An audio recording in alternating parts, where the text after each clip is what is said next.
Sex linked inheritance அப்படின்னா என்னென்னு பார்த்தீங்கன்னா பால் சார்ந்த மரபு கடத்தல் அப்படின்னு சொல்கிறோம். இப்போ நமக்கு செக்ஸ் லிங்க்டு ஜீன் அப்படிங்கிறது the inheritance of X or Y linked gene is called sex linked inheritance. நம்ம செக்ஸ் குரோமோசோம் அப்படின்னு நமக்கு தெரியும், ஏற்கனவே பார்த்துருக்குறோம். எக்ஸ் குரோமோசோம் இருக்குது, ஒய் குரோமோசோம் இருக்குது. அந்த எக்ஸ் குரோமோசோம் ஆர் ஒய் குரோமோசோமில் பர்டிகுலர் ஏரியாவில் இருக்கிற ஜீன் ஒரு பர்டிகுலர் கேரக்டரை பேரண்ட்ஸ்லேருந்து ஆப்ஸ்பிரிங்க்கு எடுத்துகிட்டு போச்சு அப்படின்னா அதை நம்ம செக்ஸ் லிங்க்டு இன்ஹெரிட்டன்ஸ் அப்படின்னு சொல்கிறோம். ஏன்னா இந்த கேரக்டர் வந்து only transmitted by the sex chromosome X or Y, இது மட்டும்தான் கேரி பண்ணி எடுத்துகிட்டு போகிறதுனால இதை நம்ம செக்ஸ் லிங்க்டு இன்ஹெரிட்டன்ஸ் அப்படின்னு சொல்கிறோம். ஸோ இதில் பாருங்கள், the inheritance by a gene located on one of the sex chromosome is called sex linked inheritance அப்படின்னு சொல்கிறோம். இப்போ இந்த இன்ஹெரிட்டன்ஸ் அப்படிங்கிறது a group of genes located in a particular ஏரியாவில் இருக்க அந்த ஜீன் அந்த குரோமோசோமில் எக்ஸ் குரோமோசோம் ஆர் ஒய் குரோமோசோமில் பர்டிகுலர் ஏரியாவில் இருக்குது. அது மட்டும்தான் பர்டிகுலர் கேரக்டரை வந்து எடுத்துகிட்டு போகிற மாதிரி இருக்குது. ஸோ இதனால் இதை நம்ம செக்ஸ் லிங்க்டு இன்ஹெரிட்டன்ஸ் அப்படின்னு சொல்கிறோம். This question may be asking, இது வந்து 2 மார்க்கில் கண்டிப்பாக கேட்கலாம். செக்ஸ் லிங்க்டு இன்ஹெரிட்டன்ஸ்னால் என்ன அப்படின்ட்டு நல்லா அண்டர்ஸ்டாண்ட் பண்ணிக்கிங்க. ஓகேங்களா? பால் சார்ந்த மரபு கடத்தல் அப்படின்னு சொல்கிறோம். பால் குரோமோசோம் அப்படின்னாவே எக்ஸ் குரோமோசோமையும் ஒய்யையும் நம்ம பால் குரோமோசோம் அப்படின்னு சொல்லுவோம். இதில் பர்டிகுலர் ஏரியாவில் இருக்கிற ஜீன் மட்டும் ஒரு குறிப்பிட்ட கேரக்டரை ஒரு ஜெனரேஷன்லேருந்து அடுத்த ஜெனரேஷனுக்கு எடுத்துகிட்டு போகுது. நல்லா பார்த்துங்க. அடுத்தது பாருங்கள், sex linked gene. So what is sex linked gene? The gene present in a chromosome, குரோமோசோமில் இருக்குது, different region of X or Y குரோமோசோமில் இருந்தால் அதுக்கு பேர் செக்ஸ் லிங்க்டு ஜீன். நம்ம முதல்ல பார்த்தது செக்ஸ் லிங்க்டு இன்ஹெரிட்டன்ஸ்னால் என்னென்னு பார்த்தோம். இப்போ வந்து செக்ஸ் லிங்க்டு ஜீன், ஒய் குரோமோசோம்லேயும் எக்ஸ் குரோமோசோம்லேயும் பர்டிகுலர் ரீஜன்ஸில் இருக்கிற ஜீனை வந்து நம்ம என்னென்னு சொல்கிறோன்னா செக்ஸ் லிங்க்டு ஜீன் அப்படின்னு சொல்கிறோம். அடுத்த நெக்ஸ்ட் ஒன் பாருங்கள், X linked gene. X linked gene, the gene present in different region of X chromosome, very important. X linked, இது மூணுமே ஒன்றா தான் வருது. Sex linked gene, X linked gene, Y linked gene அப்படின்னு இது மூணையும் கொஞ்சம் நல்லா பார்த்துங்க. செக்ஸ் லிங்க்டு ஜீன் அப்படின்னா the gene present different region of X or Y chromosome. இந்த ஜீன் வந்து ஒய் குரோமோசோம்லேயும் எக்ஸ் குரோமோசோம்லேயும் டிஃப்ரெண்ட் பார்ட்ஸில் இருந்த பகுதியில் இருந்ததுன்னா அதுக்கு பேர் செக்ஸ் லிங்க்டு ஜீன்னு சொல்கிறோம். இப்போ பர்டிகுலராக அதில் பார்க்குறோம் எக்ஸ் லிங்க்டு ஜீன் அப்படின்னா என்னென்னா the gene present in differential region of X chromosome. X குரோமோசோமில் ஒரு குறிப்பிட்ட பார்ட்டில் மட்டும் இந்த ஜீன் இருக்குது அப்படின்னா அது எக்ஸ் லிங்க்டு ஜீன் அப்படின்னு சொல்கிறோம். அப்போது ஒய் லிங்க்டு ஜீன்னா நமக்கு தெரியும், the gene present in differential region of Y chromosome. Y chromosomeல particular partல இருந்தால் அதுக்கு பேர் Y linked gene. ஸோ இது தெரியும். It is otherwise called cholinergic gene. இது very important question. Define cholinergic gene. The Y linked gene otherwise called cholinergic gene. The gene present in differential region of Y chromosome. Y chromosomeல ஒரு particular partல இருந்தால் அதுக்கு பேர் cholinergic gene அப்படின்னு சொல்கிறோம். ஓகேங்களா? இது ரெண்டில் எது கேட்கலான்னா இந்த கொலன்ட்ரிக் ஜீன் கேட்கலாம். Very important. Y linked gene அப்படிங்கிறது இன்னொரு பேர் இருக்குது. ஓகேங்களா? நெக்ஸ்ட் ஒன் பாருங்கள், Y chromosome. The Y chromosome, the X linked gene have no corresponding allele in the Y chromosome. இப்போ நம்ம எக்ஸ் லிங்க்டு ஜீன் அப்படின்னு சொல்கிறோம். இது வந்து கரெக்டாக அந்த அதில் இருக்கிற ஜீன் ஒய்லேயும் இருக்குமா அப்படின்னா கண்டிப்பாக இருக்காது. எக்ஸில் மட்டும்தான் இந்த ஜீன் இருக்கும். இது வந்து எதில் இருக்காதுன்னா ஒய் குரோமோசோமில் இருக்காது. அந்த மாதிரி ஜீன் தான் வந்து விச் கேரியராக இருந்து கேரக்டரை வந்து எடுத்துகிட்டு போகுதுன்னு நம்ம பார்க்குறோம். So X linked gene have no corresponding allele in the Y chromosome. ஓகேங்களா? நெக்ஸ்ட் ஒன் பாருங்கள், sex linked inheritance more common in male than female. இது செக்ஸ் லிங்க்டு இன்ஹெரிட்டன்ஸ் எல்லாமே யாருக்கு காமனாக இருக்குன்னா மேலுக்கு இருக்குது. தென் த ஃபீமேலோட மேலில் தான் காமனாக இருக்குது அப்படின்னு நம்ம பார்க்குறோம். ஓகேங்களா? ஏன்னா அவங்களுக்கு ஒய் குரோமோசோம் தான் நிறைய கேரியராக இருக்குது. நெக்ஸ்ட் ஒன் பார்த்தீங்கன்னா ஹெமிசைக்கஸ். த ஹெமிசைக்கஸ் அப்படிங்கிறது ஒரு டெக்னிக்கல் டேர்ம், இதை நல்லா பார்த்துக்குங்க. Having only one copy of particular gene, for example in human male are hemizygous for gene found on the Y chromosome. Y குரோமோசோமில் ஒரு பர்டிகுலர் ஏரியாவில் இருக்குது அந்த ஜீன் இருக்குது. பட் அதே மாதிரி பர்டிகுலர் அந்த ஜீன் வந்து எக்ஸ் குரோமோசோமில் இருக்காது. ஃபவுண்ட் ஆன் த ஒய் குரோமோசோமில் மட்டும் இருக்குது. இதை ஹெமிசைக்கஸ் அப்படின்னு நம்ம சொல்கிறோம். ஹெமிசைக்கஸ் ரெண்டுலேயும் இருந்ததுன்னா, ரெண்டும் ஒரே மாதிரி இருந்ததுன்னா அதை நமக்கு தெரியும் ஹோமோசைக்கஸ் அப்படின்னு சொல்லிடுவோம். ஆனால் இது வந்து ஹெமிசைக்கஸ் அப்படின்னா ஒன்றில் மட்டும்தான் இருக்குது. Having only one copy of particular gene. For example, in human male are hemizygous for gene found on the Y குரோமோசோமில் மட்டும் ஒரு பர்டிகுலர் ஜீன் இருந்ததுன்னா அதுக்கு பேர் ஹெமிசைக்கஸ் இருக்குது. அதே மாதிரி எக்ஸ் குரோமோசோமில் இல்லை. ஓகேங்களா? இதான் ஹெமிசைக்கஸ். இது வெரி இம்பார்ட்டன்ட் டெக்னிக்கல் டேர்ம். இதை நல்லா பார்த்துங்க. இந்த டெஃபினேஷன் புக்கில் கொடுத்துருக்க மாட்டாங்க. இதை கொஞ்சம் நோட் பண்ணி வச்சுக்கோங்க. ஓகேங்களா? Next one. ஸோ இதில் என்னென்ன கொஸ்டின் கேட்கலாம் அப்படின்னு பார்த்தீங்கன்னா, செக்ஸ் லிங்க்டு இன்ஹெரிட்டன்ஸ்னால் என்னன்ட்டு ஒரு கொஸ்டின் கேட்கலாம். அதே மாதிரி கொலண்ட்ரிக் ஜீன்னா என்னென்னு கேட்கலாம். செக்ஸ் லிங்க்டு ஜீன்னா என்னென்னு கேட்கலாம். ஓகேங்களா? அடுத்தது ஹெமிசைக்கஸ். இந்த டெக்னிக்கல் டேர்ம் ஏதாவது 1 மார்க்கில் வர்ற மாதிரி கேட்கலாம். இதை கொஞ்சம் நல்லா பார்த்துக்குங்க. ஓகேங்களா? அதே மாதிரி இது 1 மார்க்கில் கேட்கலாம். இந்த line very important. Sex linked inheritance more common in male then the female. மேலில் தான் ரொம்ப காமனாக இருக்கும், ஃபீமேலோட மேலில் காமனாக இருக்கும். ஓகேங்களா? அடுத்த next one, inheritance of Y linked gene. இப்போ நம்ம எக்ஸ் லிங்க்டு பார்த்தோம், இதில் வந்து Y linked gene. So next one inheritance of X linked ஜீனில் என்னென்ன டிசீஸ்லாம் வருதுன்னு பார்க்குறோம். Red green colour blindness or daltonism அப்படிங்கிற ஒரு நோய் வருது. கலர் பிளைண்ட்னஸ் அப்படின்னு நம்ம சிம்பிளாக சொல்லுவோம். இந்த டிசீஸ் வந்து எக்ஸ் லிங்க்டு ஜீனில் வரக்கூடியது. ஓகேங்களா? Next one, haemophilia. Haemophilia it is otherwise called Royal disease and pleader disease அப்படின்னு சொல்கிறோம். குயின் எலிசபெத் அவங்களோட ஃபேமிலியில் வந்ததுனால இதை ராயல் டிசீஸ் அப்படிம்பாங்க. ஓகேவா? நெக்ஸ்ட் ஒன், டெச்சின்னிஸ் அப்படிங்கிற ஒன் ஆஃப் த டிசீஸ், இதுவும் வருது. நெக்ஸ்ட் ஒன் பை ஒன்னாக நம்ம பார்க்கலாம். ஹீமோபிலியா. ஸோ த ஹீமோபிலியா அப்படிங்கிறதுல 2 டைப் இருக்குது. ஒன்று வந்து கிளாசிக்கல் ஹீமோபிலியா, இன்னொன்று கிளாசிக்கல்னால வர்றது. அடுத்த நெக்ஸ்ட் ஒன் வந்து ஃபேக்டர் 3 டிஃபிஷியன்சி ஹீமோபிலியா. அதனால நமக்கு வர ஒன் டைப்பை வந்து ஹீமோபிலியா அப்படின்னு சொல்கிறோம். 2 டைப் இருக்குது. ஸோ இந்த ஹீமோபிலியாவுக்கு இன்னொரு பேர் ப்ளீடர் டிசீஸ், கசிவு நோய், இரத்த கசிவு நோய் அப்படின்னு சொல்கிறோம். ஏன்னா இப்போ இந்த ஜென்ரலாக பாருங்கள், இது ஒருத்தருக்கு வந்துருச்சுன்னு வச்சுக்கோங்க, அந்த ஹீமோபிலியா ஒருத்தருக்கு இருக்குது அப்படின்னா அவங்களுக்கு ஏதாவது ஒரு சின்ன டேமேஜ் பாடியில் நடந்தாலும், இல்லாட்டி ஒரு சின்ன வூண்டு ஏதாவது ஒன்று வந்ததுனாலும் அது வழியாகவே நம்ம பாடியில் இருக்கிற பிளட் எல்லாமே வெளியில் வந்துக்கிட்டே இருக்கும்.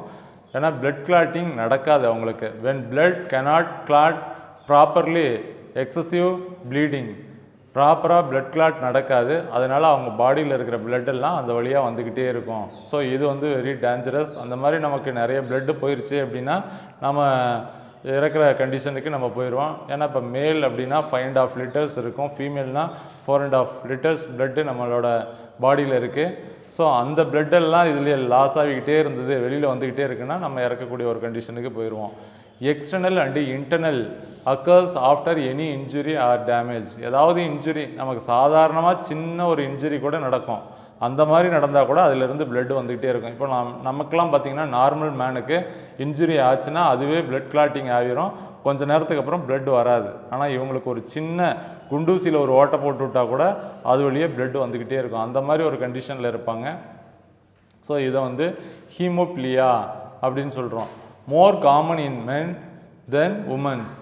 இது யாருக்கு அதிகமாக இருக்கும், யாருக்கு காமனாக அப்படின்னா மேனுக்கு தான் அதிகமாக இருக்குது, காமனாக இருக்குது. தென் த உமனோட மேனுக்கு அதிகமாக அஃபெக்ட் ஆகியிருக்கு. ஓகேங்களா? Next one, the haemophilia was discovered by John கோட்டோ 1803. 1803 John Cotto அப்படிங்கிறது தான், அவர் தான் ஃபஸ்ட்டு த ஹீமோபிலியாவை ஃபைண்ட் அவுட் பண்ணது. ஸோ த ஹீமோபிலியா எதனால நமக்கு வருது அப்படின்னு பார்த்தீங்கன்னா, caused by recessive X linked gene. இது எதனால நமக்கு வருதுன்னா, caused by recessive X linked gene. ஒடுங்கு ஜீன், எக்ஸ் லிங்க்டு ஜீன்னா தெரியும், எக்ஸ் குரோமோசோமில் இருக்கிற ஒடுங்கு ஜீன்னால் நமக்கு இது வருது. ஓகேங்களா? ஸோ இது வெரி இம்பார்ட்டன்ட், இது 1 மார்க்கில் கேட்கலாம். ஹீமோப்ளியா இஸ் காஸ்டு பை ரிசசிவா டாமினண்ட்டா அப்படிங்கிறதுல நம்மளை குழப்பிடுவாங்க. ரிசசிவ் எக்ஸ் லிங்க்டு ஜீன்னால நமக்கு இந்த ஹீமோப்ளியா வருது. So the lack of normal clotting substance thromboplastin in the blood. அவங்களோட பிளட்டில் என்ன இருக்காது அப்படின்னா த்ராம்போபிளாஸ்டின் அப்படிங்கிற ஒரு சப்ஸ்டன்சஸ், இதுதான் பிளட் கிளாட்டிங்க்கு ரொம்ப முக்கியமானது. அது இல்லாமல் போகிறதுனால தான் இந்த ஹீமோப்ளியா அவங்களுக்கு வருது. அதே மாதிரி ஃபீமேல் கேரியராக இருக்காங்க. இப்போ ஃபார் எக்ஸாம்பிள் இதை நம்ம இதில் ஒரு வித்தியாசமான ஒரு டெக்னிக்கல் டேர்ம் இருக்குது, கிறிஸ் கிராஸ் பேட்டர்ன். அதில் தான் மூமெண்ட் ஆகும். அதாவது ஒரு நோய் வந்து ஒரு ஃபீமேலுக்கு இந்த ஹீமோஃபிலியா உள்ள ஒரு ஃபீமேல் கேரியராக இருக்காங்க, ஓகேங்களா. ஃபீமேல் கேரியர் ஹீமோஃபிலியா இருக்குது. நார்மல் மேனை வந்து அவங்க மேரேஜ் பண்ணுறாங்க. ஸோ அவங்களுக்கு பிறக்கிற குழந்தைங்களில் 50% ஃபார் சன் ஹீமோஃபிலியா. அவங்களுக்கு பிறக்கிற குழந்தையில வந்து 50% வந்து சன்னாக இருந்தால், பையனாக இருந்தால் அவங்களுக்கு 50% பேருக்கு ஹீமோஃபிலியா இருக்கும் அப்படின்னு சொல்கிறாங்க. இது ஏன் இங்கே பார்த்தீங்கன்னா அம்மாவுக்கு தான் இருக்குது. அம்மாவுக்கு இருந்து அந்த டாக்டருக்கு வராது. அம்மாக்கிட்ட இருந்து யாருக்கு போகும்னா அவங்களோட பையனுக்கு தான் போகும், ஓகேங்களா. ஸோ இதை வந்து கிறிஸ் கிராஸ் அப்படின்னு சொல்கிறோம். இப்போ அப்பாக்கிட்ட இருக்குது, அப்பாக்கிட்ட ஹீமோஃபிலியா இருக்குன்னா யாருக்கு போகும்னா டாக்டருக்கு தான் போகும். ஸோ இந்த மாதிரி மாறி மாறி வரும். ஸோ அதனால் இந்த பேட்டர்னை வந்து Chris cross pattern, Chris cross குறுக்கு மறுக்கு அப்படின்னு சொல்கிறாங்க தமிழில். ஸோ கிறிஸ் கிராஸ் அப்படின்னா அம்மா கேரியராக ஹீமோஃபிலியாவாக இருந்ததுன்னா அவங்களோட பையனுக்கு வரும், அப்பா கேரியராக இருக்காரு இல்லாட்டி அவருக்கு இருக்குது அப்படின்னா அவங்களோட டாக்டருக்கு வரும். இந்த மாதிரி ஒன்று வந்து இதில் நடக்குது. இது ஒரு வெரி இம்பார்ட்டன்ட் கிறிஸ் கிராஸ், இதை நோட் பண்ணிக்கிங்க. இது ஒரு டெக்னிக்கல் டேர்ம், இது கேட்கலாம். So the haemophilia was caused by, எதனால் வருது அப்படின்னா இது ரொம்ப important, caused by recessive X linked ஜீன்னால தான் நமக்கு ஹீமோஃபிலியா வருது.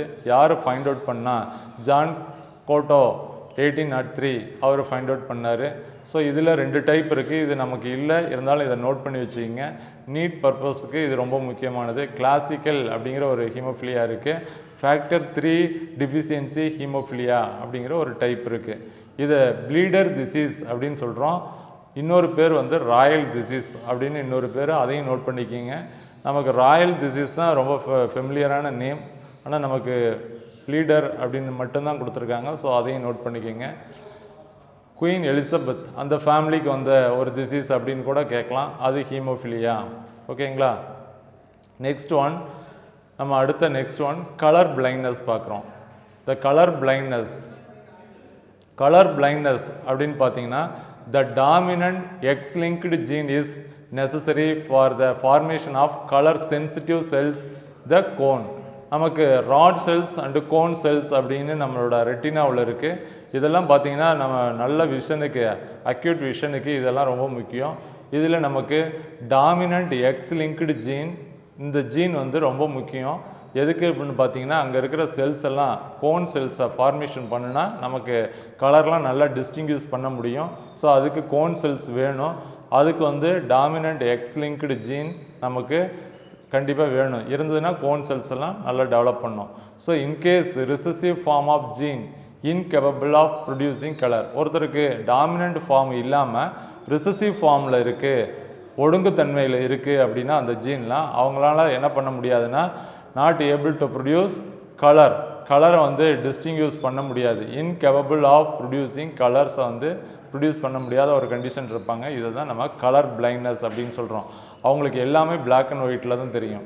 அவங்களால என்ன கலர், ரெட் கலரா க்ரீன் கலரா அப்படிங்கிறத டிஸ்டிங்யூஸ் பண்ண முடியாது. Okay, next colour blindness. The colour blindness அப்படின்னா not able to distinguish red and green colour, அதை வந்து டிஸ்டிங்யூஸ் பண்ண முடியாத ஒரு கண்டிஷனை நம்ம கலர் பிளைண்ட்னஸ் அப்படின்னு சொல்கிறோம். For example, dominant X linked gene is necessary for the formation of colour sensitive cells, the cone cells நம்மளோட ரெட்டினாவில் இருக்குது. அந்த ரெட்டினாவில் இருக்கிற கோன் செல்ஸும் ராட் செல்ஸும் நம்மளோட அக்யூட் விஷனுக்கு ரொம்ப முக்கியம். த டாமினண்ட் எக்ஸ் லிங்க்டு ஜீன் தான் அது வந்து டெவலப்மெண்ட்டுக்கு ரொம்ப யூஸ் ஆகுது. இப்போ இன்கேஸ் ஒருத்தருக்கு அந்த டாமினண்ட் எக்ஸ் லிங்க்டு ஜீன் வந்து ரிசசிவ் ஃபார்ம் ஆஃப் ஜீனாக இருந்ததுன்னா இன்கேப்பபிள் ஆஃப் ப்ரொடியூசிங் கலர், அவங்களால கலரை வந்து ப்ரொடியூஸ் பண்ண முடியாத ஒரு கண்டிஷனுக்கு, டிஸ்டிங்யூஸ் பண்ண முடியாத ஒரு கண்டிஷனுக்கு போயிடுவாங்க. இதை நம்ம கலர் பிளைண்ட்னஸ் அப்படின்னு சொல்கிறோம். Homozygous recessive female, homozygous recessive female அவங்களுக்கு எக்ஸி எக்ஸி அப்படின்னு சொல்கிறோம். ஹெமிசைக்கஸ் ரிசசிவ் மேல் எக்ஸி ஒய், இந்த மாதிரி இருந்தால் பாதி மட்டும் எக்ஸில் மட்டும்தான் இருக்குது பாருங்கள், இதனால் இதை ஹெமிசைக்கஸ் அப்படின்னு சொல்கிறோம். ஸோ இந்த மாதிரி இருக்கிறவங்க அனேபிள் டு டிஸ்டிங்யூஸ், அவங்களால கலரை டிஸ்டிங்யூஸ் பண்ண முடியாது. இந்த மாதிரி இருந்தாங்கன்னா அவங்களால கலரை வந்து டிஸ்டிங்யூஸ் பண்ண முடியாது. ரெட் அண்டு க்ரீன் கலரை அவங்களால டிஸ்டிங்யூஸ் பண்ண முடியாத ஒரு கண்டிஷனுக்கு இருப்பாங்க. Homozygous recessive female XE XE இருந்ததுன்னா அவங்க வந்து கலரை டிஸ்டிங்யூஸ் பண்ண முடியாது. அதே மாதிரி ஹெமிசைக்கஸ் ரெசசிவ் மேல் எக்ஸி ஒய் இவங்களும் வந்து ரெட் அண்டு க்ரீன் கலரை வந்து டிஸ்டிங்யூஸ் பண்ண முடியாது. ஓகே, இதில் வந்து சில கால்குலேஷன் நமக்கு ட்ரைட்ஸ் கொடுத்துருக்காங்க, எப்படி அவங்க ரெண்டு பேர்த்துக்கும் F1 ஜெனரேஷன் F2 ஜெனரேஷனில் எப்படி இருக்கும் அப்படின்ட்டு. இது கண்டிப்பாக நீட்டில் இதிலிருந்து ஒரு கொஸ்டின் கண்டிப்பாக வரும். ஃபார் எக்ஸாம்பிள், ஒரு எக்ஸாம்பிள் கொடுத்துருக்காங்க பாருங்கள். Marriage between colour blind man and normal visioned woman, colour பிளைண்டாக இருக்கிற ஒரு மேனுக்கும் அதே மாதிரி நார்மல் விஷன் ஃபீமேல் இவங்களுக்கும் மேரேஜ் நடக்குது. இப்போ நமக்கு நார்மல் ஃபீமேல் அப்படின்னா பாருங்கள், இங்கே எந்த இதுவுமே இல்லை, எக்ஸ் ப்ளஸ் அப்படின்னு அவங்க கொடுத்துக்கிறாங்க நார்மல் ஃபீமேல். இதே கலர் பிளைண்ட் மேலாக இருந்தாங்கன்னா எக்ஸி ஒய் வருது, அதனால் இவங்க மேல். அதில் பாருங்கள் எக்ஸி ஒய் மைனஸ் அப்படின்னு கொடுத்துட்றாங்க, டேஷ், அது ஒரு டேஷ் மாதிரி கொடுத்துட்றாங்க, அந்த இடத்துல எதுவும் இல்லைன்னு கொடுத்துட்றாங்க. ஸோ கலர் பிளைண்ட் மேல், இவங்க கலர் பிளைண்ட் மேல். இதிலிருந்து வர்ற கேமிட் நமக்கு எப்படி இருக்கும் அப்படின்னு பார்த்தீங்கன்னா எக்ஸ் ப்ளஸ் அப்படிங்கிற ஒரு கேமிட் கிடைக்குது, எக்ஸ் ப்ளஸ்ங்கிற ஒரு கேமிட் கிடைக்குது. அதே மாதிரி எக்ஸ்சி கலர் பிளைண்ட் உள்ள ஒரு கேமிட் கிடைக்குது.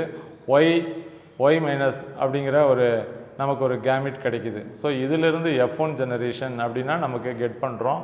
அதில் எக்ஸ் ப்ளஸ் எக்ஸி இவங்க எப்படி இருப்பாங்க அப்படின்னா இவங்க நார்மல் பட்டு கேரியர் ஃபீமேல். ஏன்னா இவங்களுக்கு சி வந்திருக்கு பாருங்கள் எக்ஸி, அதனால் இவங்க நார்மலாக இருப்பாங்க, பட்டு கேரியர் ஃபீமேல். அந்த ஜீனை வந்து கேரி பண்ணிகிட்டு இருப்பாங்க. இது என்ன சார் நார்மல் பட் கேரியர் ஃபீமேல்னால் அவங்களோட பாடியில் நார்மலாக தான் இருப்பாங்க, அவங்களுக்கு எந்த அஃபெக்டும் இருக்காது, பட் அவங்க கேரியராக இருப்பாங்க. அந்த ஜீனை வந்து அந்த கலர் பிளைண்ட்னஸ் ஜீனை வந்து அவங்க கேரி பண்ணிக்கிட்டு இருப்பாங்க. ஓகேங்களா, இதுதான் நம்ம கேரியர் அப்படின்னு சொல்கிறோம். ஸோ அடுத்தது இன்னொன்று என்ன கிடைக்குன்னா நார்மல் மேல் கிடைப்பாங்க வரக்கூடிய F1 ஜெனரேஷன். மறுபடியும் அதிலிருந்து நம்ம கேமிட் எடுக்கிறோம்.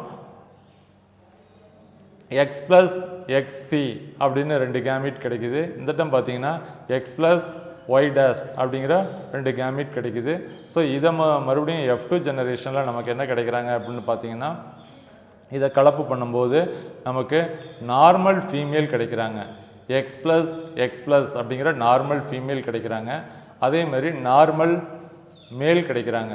எக்ஸ் ப்ளஸ் ஒய் மைனஸ் அப்படிங்கிற ஒரு நார்மல் மேல் கிடைக்கிறாங்க. அதுக்கடுத்தது பார்த்திங்கன்னா இது ரெண்டையும் நம்ம கிராஸ் பண்ணும்போது XE X plus normal but carrier female, அவங்க நார்மலாக இருப்பாங்க ஆனால் கேரியராக இருப்பாங்க.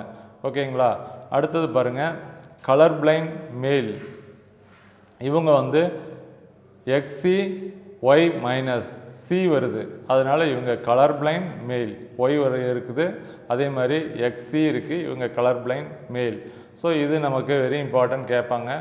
F1 ஜெனரேஷனில் எப்படி இருக்கும், F2 ஜெனரேஷனில் எந்த ரேஷியோவில் இருக்கும் அப்படின்னு கேட்பாங்க. இது ஒரு கால்குலேஷன், இதை நல்லா பார்த்துங்க. Marriage between colour blind man and normal visioned woman, இது 5 மார்க்கில் கண்டிப்பாக கேட்கலாம். இதை நல்லா பார்த்துக்குங்க. ஓகேங்களா, இன்னொரு சம் கொடுத்துருக்காங்க. அது என்னன்னு பார்த்தீங்கன்னா இதில் marriage between normal vision man and colour blind woman. So இதில் நம்ம பார்த்தோம் marriage between colour blind man கொடுத்தாங்க. ஆனால் இங்கே வந்து marriage between normal vision man and colour blind woman, இவங்க 2 பேர்த்துக்கு நடக்கும்போது எப்படி இருக்குன்னு கொடுத்துருக்காங்க. இதில் ஒன்று பார்த்தீங்கன்னா கலர் பிளைண்ட் ஃபீமேல். ஓகேங்களா, கலர் பிளைண்ட் ஃபீமேலுக்கு வந்து XXCC வருது, கலர் பிளைண்ட் இருக்குது. அவங்களையும் நார்மல் மேல் அவங்க ரெண்டு பேர்த்தையும் கிராஸ் பண்ணுறாங்க. கிராஸ் பண்ணும்போது அவங்களுக்கு கேமிட் கிராஸ் பண்ணும்போது கேமிட் என்ன கிடைக்குதுன்னா XC அப்படிங்கிற கேமிட் கிடைக்குது. இந்த பக்கம் பார்த்தீங்கன்னா X+Y- அப்படிங்கிற கேமிட் கிடைக்குது. இது ரெண்டையும் கிராஸ் பண்ணுறாங்க. F1 ஜெனரேஷனில் நார்மல் பட் கேரியர் ஃபீமேல் கிடைக்கிறாங்க.